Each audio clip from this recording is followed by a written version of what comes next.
Myself, Dr. Ankita, consultant obstetrician and gynecologist from Tenderpalm Hospital.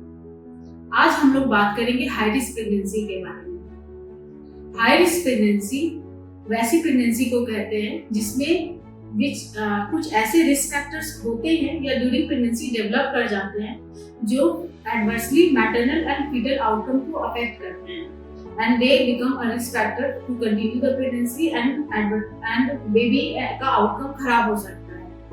Sometimes ये जो है कुछ risk factors ऐसे होते हैं जो पहले से पेशेंट के अंदर होते हैं, जैसे वो डायबिटिक हो, हाइपरटेंसिव हो,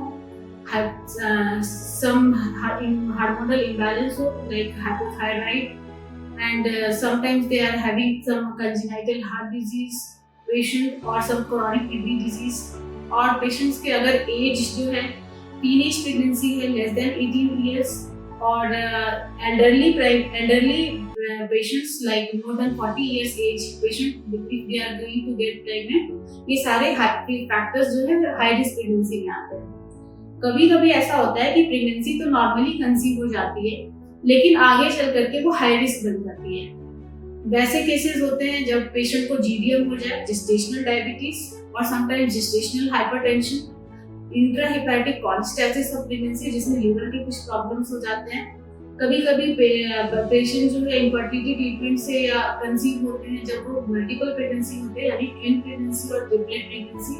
अगर पेशेंट का ब्लड ग्रुप RH नेगेटिव है, अगर उसकी पहले से कभी कोई सर्जरी हुई हो जैसे प्रीवियस सिजेरियन सेक्शन या मायोमेक्टोमी, या फिर उसका कभी कोई हिस्टेरेक्टमी प्रोसीजर हुआ हो, कभी कभी पेशेंट्स की बार बार रिकरेंट अबॉर्शन की हिस्ट्री भी रहती है, और कभी कभी उनका ड्यूरिंग प्रेगनेंसी इंट्रायूट्राइन डेथ का हिस्ट्री रहता है और प्रीटर्म लेबर की हिस्ट्री रहती है जिसमें कि सर्वाइकल इनकॉम्पिटेंस भी पाया जाता है, जिनमें हम लोग सर्वाइकल इंसर्क्लास करते हैं।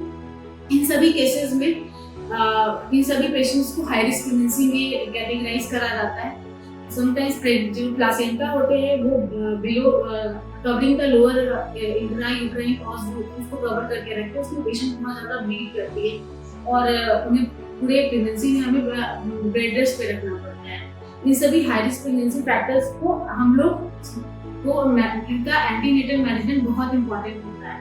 अगर आप प्लान कर रहे हो कि आपको प्रेग्नेंट होना है तो आप पहले ही अपने गायनेकोलॉजिस्ट से मिलिए सो दैट हम लोग इन रिस्क फैक्टर्स को पहले आइडेंटिफाई करके इसको ट्रीट कर सके और आपको एक हेल्दी प्रेगनेंसी दे सके। और ड्यूरिंग एंटीनेटल चेकअप आपके सारे इन्वेस्टिगेशंस भी जरूरी होते हैं ताकि अगर जब भी इस टाइप के हाई रिस्क फैक्टर्स आप में डेवलप हो रहे हैं तो उसे हम लोग अर्ली आइडेंटिफाई करें और उसको मैनेज करें और आपको एक हेल्दी बेबी दें। Thank you.